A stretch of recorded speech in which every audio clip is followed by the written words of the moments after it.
त्योहार आने को है और कार्तिक का महीना इस समय चल रहा है, लेकिन सनातन की आस्था का ज्योतिर्पुंज जलाने का कार्य पिनाहट के तासौड़ से पेठे की नगरी ताजगंज आगरा पेठे की मिठास के बीच पहुंचे परम पूज्य व्यास जी महाराज पीयूष कौशिक जी हमारे बीच में है।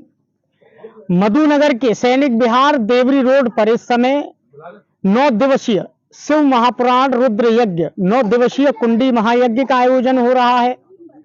सनातन का सैलाब लगातार जो बढ़ता जा रहा है, उसमें कहा जाए तो युवा भी पीछे नहीं है। अब तक आपने युवा नेता सुने होंगे, लेकिन आज हम आपके बीच में युवा संत के साथ में मौजूद हैं। दिगंबर वेशधारी पीले वस्त्र धारण करके लगातार सनातन की आत्मरक्षा और सनातन का प्रचार कर रहे पीयूष कौशिक जी हमारे बीच में है। विस्तार से चर्चा करेंगे पीयूष कौशिक जी से कि ताज नगरी पेठे की मिठास के बीच में आकर के उन्हें कैसा महसूस हो रहा है और जिस उम्र में उन्हें अपना व्यापार खोलना चाहिए, अपने व्यापार के माध्यम से परिवार का पालन करना चाहिए, वह सनातन की ओर क्यों बढ़ रहे हैं। पीयूष जी, सबसे पहले आपका हमारे चैनल पर हार्दिक अभिनंदन व स्वागत है। आप युवा हैं, मैं बात राजनीति से नहीं ताजनीति से शुरू करता हूं। आप सनातन की ओर बढ़ रहे हैं, बल्कि बढ़ना आपको धंधे की ओर चाहिए था। सनातन की ओर बढ़ने का कारण क्या है? ये जो हमारा सनातन धर्म है, जो संत जिसका वर्णन करते हैं, वेद कहते हैं, पुराण कहते हैं, ग्रंथ कहते हैं, इसके बारे में लोगों को जानकारी देने के लिए और लोगों को भगवान के प्रति आस्था बढ़ाने के लिए, भक्ति करने के लिए, और हमने ये अपना एक नियम अपनाया कि हम ब्राह्मण कुल से होने के बाद भी कुछ लोग केवल अपने व्यापार के लिए और नौकरी के लिए, मतलब जॉब के लिए पढ़ाई करते हैं, लेकिन ब्राह्मण को क्या करना चाहिए, वास्तविक उसका कर्म, उसका धर्म क्या है, लोगों को शिक्षा देना, वेद का मतलब उनको ये संबोधन कराते हुए कहना कि मतलब हमारे वेदों में, हमारे शास्त्रों में क्या है, अपने धर्म में हम किस तरीके से रहते हैं, हमारा पूजा पाठ करने का नियम क्या है, और ये जो कथा हम सुनते हैं तो उसका फल क्या है, कथा क्यों सुनी जाती है। आजकल तो लोग केवल ये सोच लेते हैं कि वृद्ध ही कथा सुन सकते हैं, लेकिन नौजवानों को भी कथा सुननी चाहिए। उनमें संस्कार कहाँ से आएगा? तो जब तक हम कथा नहीं सुनेंगे, अपने शास्त्रों को, ग्रंथों को नहीं पढ़ेंगे, तब तक हमारे अंदर भगवान के प्रति आस्था, अपने माँ बाप के प्रति आस्था, अपने पूर्वजों के प्रति आस्था और नहीं हो सकती। नहीं कौशिक जी, बात सही है। प्रातः काल उठकर रघुनाथा, माता पिता गुरु नावई माथा। राम जी के वंशज हैं और राम जी की उपासना हम लोग करते हैं। दीपावली का त्योहार आने वाला है, घी के दीपक भी जलाए जाएंगे। प्रेरणा स्रोत आपके कौन है? क्या बागेश्वर धाम माने जाएं, जो कि 26 साल की उम्र में लगातार प्राइवेट जेट से घूम रहे हैं? नहीं, बागेश्वर धाम भी उनकी कहा जाए तो वो बहुत अच्छा प्रचार कर रहे हैं, और हमारे धर्म के लिए सब लोगों को प्रचार करना भी चाहिए। हमारा जो हिंदू सनातन धर्म है, अनादिकाल से चला आ रहा है, वो कोई पंथ नहीं है, वो धर्म है। तो जितने भी और अन्य लोग धर्म को मानते हैं, वो तो, हम तो उसको पंथ मानते हैं, हम किसी को धर्म नहीं मानते। तो केवल सनातन धर्म ही है जो पहले था, आज भी है और आगे भी रहेगा। हिंदुत्व में लगातार सनातन धर्म की चर्चा होती है। धर्म आज राजनीति से चल रहा है या राजनीति से धर्म चल रहा है? योगी आदित्यनाथ जी मुखिया हैं। पहला सवाल, धर्म में राजनीति है या राजनीति में धर्म है? दूसरा सवाल, आप लगातार सनातन की बात कर रहे हैं, मुस्लिमों के लिए आपातकाल या हिंदुओं के लिए अमृतकाल? नहीं, देखो, हमारा सीधा सिद्धांत है, हम राजनीति से कोई जोड़ नहीं रखते हैं, हम तो अपने धर्म के लिए बोलते हैं। हमारा धर्म क्या बताता है, हमें दूसरे से मतलब नहीं है कि लोग क्या कर रहे हैं, क्या नहीं कर रहे हैं। और रही बात राजनीति की, तो वैसे हम राजनीति से दूर रहते हैं। हमारा काम है केवल शास्त्रों का ज्ञान करना और दूसरे को शिक्षा देना, पुराणों का वक्तव्य करना। और रही बात राजनीति की, संत क्यों आ रहे हैं, संत मतलब बागेश्वर धाम भी हैं, वो भी थोड़ा धर्म को जोड़ते हैं राजनीति से, और अपने आदित्यनाथ योगी जी तो हैं ही। तो इनके बारे में कहा जाए तो देखो, ये कोई नई बात नहीं है, हमारे पुराणों में पहले से है। तो आज आधुनिक काल में देखा जाए तो ये धर्म पहले से ही राजनीति से जुड़ा है। बड़े बड़े राजा हुए, जैसे जनक थे, उस समय दशरथ थे त्रेता युग में, तो रावण का आतंक था। क्या दशरथ जी को नहीं पता था? जनक जी को नहीं पता था? और भी बड़े बड़े राजा थे तो सबको पता था। लेकिन इनके होने के बाद भी विश्वामित्र जी और राम जी को और लक्ष्मण जी को लेने आती है। क्योंकि जब तक संत आगे नहीं बढ़ेगा, क्योंकि संत को पता है वास्तविक धर्म क्या है। नए नए नेता लोग हो जाते हैं तो अब उनको कोई जानकारी नहीं है, तो वो धर्म से राजनीति जो करेगा ना, वो राजनीति श्रेष्ठ है हमारे हिसाब से। तो नहीं। धर्म भी राजनीति से जुड़ा है और राजनीति भी धर्म से जुड़ी है। संतों के पास कोई माला होनी चाहिए, अच्छी बात है, आपकी माला दिख रही है। कहा जाता है कि संतों के हाथ में एक हाथ में माला तो दूसरे हाथ में भाला।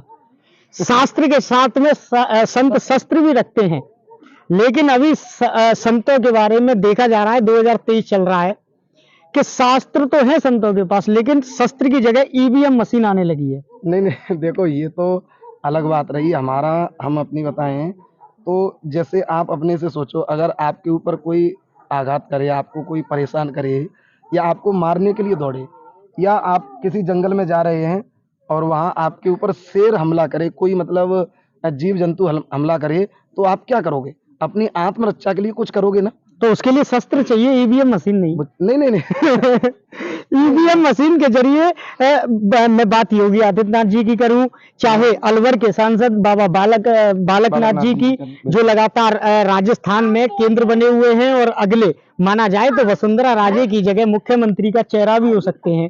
तो संतों को राजनीति का चस्का भी लगता जा रहा है। बिल्कुल राजनीति करनी चाहिए। अगर नेताओं को नहीं पता है राजनीति, तो संत सिखाएं, इसमें कोई बुराई बात नहीं है, उनका कर्तव्य है और ये अच्छी बात है। हम तो यही चाहेंगे, संतों को आगे बढ़ना चाहिए, जैसे बढ़ रहे हैं आपको पता ही है। तो क्या माना जाए, पिनाहट के तासोड़ से आप आए हैं, सुग्रीव सिंह चौहान की जगह पीयूष कौशिक जी? नहीं ऐसा नहीं है। देखो, हमारा सिद्धांत अलग है। हम राजनीति में ना तो कभी पढ़ते हैं और ना उसमें भाग लेते हैं।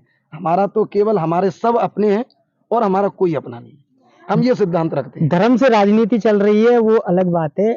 अपने बिंदु पर आते हैं, 9 दिवसीय रुद्र महायज्ञ का आयोजन है, कहाँ पर है, कैसा है, कितना विशाल है? देखो, सब लोग जानते हैं, आप भी आए हैं, आपको पता है सैनिक विहार कॉलोनी में, और इतने भक्तों के मतलब बीच में ये शिव महापुराण की जो कथा चल रही है, बहुत अद्भुत कथा है। भगवान भोलेनाथ की कृपा जिस पर होती है वो शिव महापुराण की कथा को सुनता है। आजकल वैसे तो आपने सुना होगा राम कथा बहुत होती है, श्रीमद् भागवत कथा बहुत हो रही है, शिव महापुराण की कथा बहुत कम लोगों को सुनने के लिए मिलती है।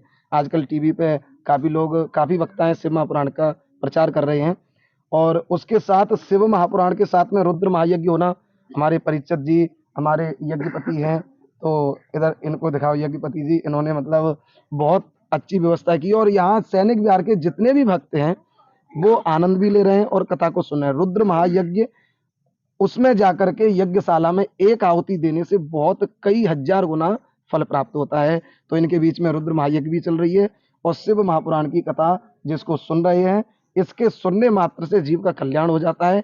भगवान शिव जो कल्याणकारी देवता हैं।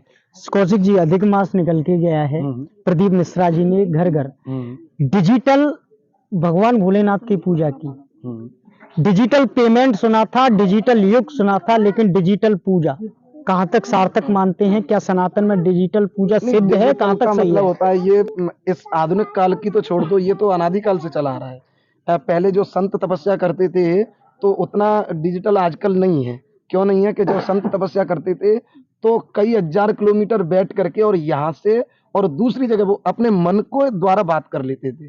तो इतना डिजिटल अपना वैज्ञानिक नहीं हो सकता है, अपने विज्ञान में इतनी सामर्थ्य नहीं है जो संत में है, जो पुराणों में है, जो वेदों में है, जो अपने शास्त्रों में है, वो आज नहीं है। लेकिन हाँ, उसके हिसाब से इसको जोड़ा जा रहा है।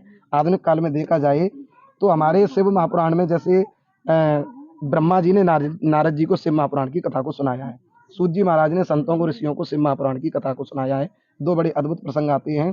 तो ब्रह्मा जी कहते हैं कि मानसिक पूजा का बहुत बड़ा फल है, जो मन से की जाती है। आप कहीं भी बैठे हो, उससे कोई फर्क नहीं पड़ता है। तो जैसे कोई वक्ता या कोई ब्राह्मण या कोई पंडित जी आपको फोन पे भी मंत्र सुना रहे हैं और आप मन के द्वारा भी और कहीं विदेश में बैठ करके भी पूजा करें, तो उसका पूरा फल मिलता है, इसमें कोई संशय नहीं है। देवियों के आराध्य है शिव, भगवान राम के आराध्य है शिव, भगवान राम के अवतार हैं कृष्ण। भागवत कथा बड़ी, राम कथा बड़ी, देवी पुराण कथा चल रही है, या फिर शिव महापुराण कथा, तीनों में तुलना क्या है? सबसे बड़ी कथा कौन है? देखो, सबसे बड़ी सब बड़े हैं अपने आप में। अगर हम शिव महापुराण की कथा को श्रवण करते हैं तो उसमें केवल भगवान शिव ही सब कुछ बताए जाते हैं, अगर हम भागवत की कथा को सुनते हैं तो विष्णु भगवान उसमें बड़े बताए जाते हैं और भगवान कृष्ण बताए जाते हैं। रामायण की राम कथा सुनते हैं तो राम जी बड़े बताए जाते हैं। देवी भागवत में माँ भगवती की, पराम्बा शक्ति की, और ये कथाएं रहती हैं। अगर शिव महापुराण के माध्यम से देखा जाए तो भगवान शिव ही सर्वोपरि हैं। भगवान शिव जो ज्योतिष स्वरूप है, ब्रह्म होने के बाद लिंग स्वरूप में है। पार्थिव पूजा भी होती है उनकी और प्रतिमा पूजा भी होती है, दोनों रूप में है भगवान शिव। और रही बात बड़े की, तो इनमें कोई बड़ा कोई छोटा नहीं है। शिव महापुराण के माध्यम से अगर आपको बताया जाए तो भगवान शिव ने विष्णु को अपनी समानता प्रदान की है और अपने समान बनाते हैं, उनको पूर्ण ब्रह्म का स्वरूप दिया है। इसीलिए वो राम कथा में, और जब राम जी को वनवास हुआ तो भोलेनाथ अपनी सती मैया के साथ में जा रहे तो उनको प्रणाम करते हैं और कहते हैं, इनको मैंने अपनी समानता देने के कारण मैं इनको प्रणाम करता हूँ। अगर मैं इनको प्रणाम नहीं करूंगा तो जो मैंने कहा है, जो मैंने को वरदान दिया है, वो लोक रीति के हिसाब से असत्य हो जाएगा। लोग क्या सोचेंगे? तो इसलिए वो एक दूसरे के पूरक हैं। राम जी को भगवान शिव अपना आराध्य मानते हैं और राम जी भगवान शिव को मानते हैं। दोनों एक दूसरे के पूरक हैं, इसमें कोई बड़ा कोई छोटा। रामेश्वरम में भगवान राम ने शिव की आराधना की और वहां पर रामेश्वरम कन्याकुमारी के पास भगवान शिव का एक ज्योतिर्लिंग है। 12 ज्योतिर्लिंग में भगवान राम भगवान शिव को पूजते नजर आते हैं, तो अयोध्या में आकर के भगवान शिव भगवान राम की आराधना करते नजर आते हैं। एक दूसरे के अनुपूरक हैं राम, कृष्ण और शिव। इनकी आराध्य हैं मां देवी। लगातार सनातन की जो अमृतधारा पीयूष कौशिक जी बहा रहे हैं, उन्होंने धर्म और राजनीति पर बात न करते हुए शिव महापुराण की कथा को विस्तार से बताया।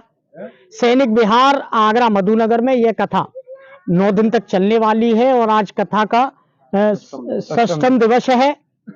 अगले 3 दिन तक जो पीयूष कौशिक जी ने आपको कथा की महिमा का वर्णन किया, आप सभी हमारे दर्शकों से भी आपका अनुरोध है कि सैनिक विहार पीयूष कौशिक जी के मुखार बिंद से हो रही इस कथा अमृत लाभ का आप अमृत पान करिए और अपने जीवन को धन्य बनाइए। अपने साथी के साथ शेखर पंडित, आगरा।